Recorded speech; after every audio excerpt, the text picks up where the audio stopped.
Meet your OXO Brew 8-cup coffee maker.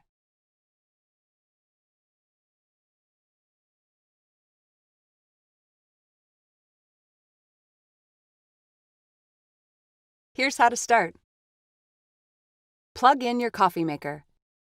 Run a water-only cycle the first time you use your coffee maker. Fill water tank to the max fill line. Push the power button.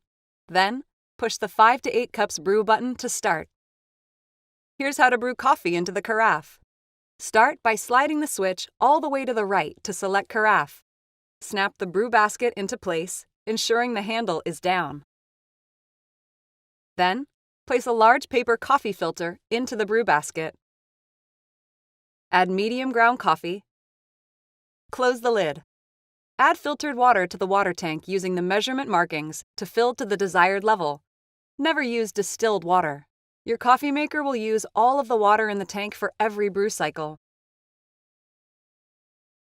Make sure the empty carafe is in place with the carafe lid fully screwed on.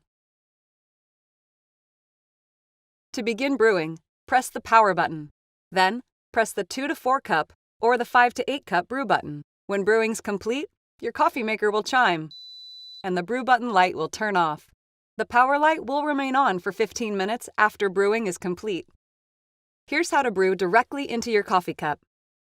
Slide the switch all the way to the left to select mug. Ensure that the brew basket is securely in place. Then place a large paper coffee filter into the basket and add medium ground coffee. Add filtered water to the water tank. Never fill above 4 cups or 20 fluid ounces in mug mode. Only use as much water as your cup or mug can hold. Place your coffee cup under the brew basket. Remove the well cover for taller cups.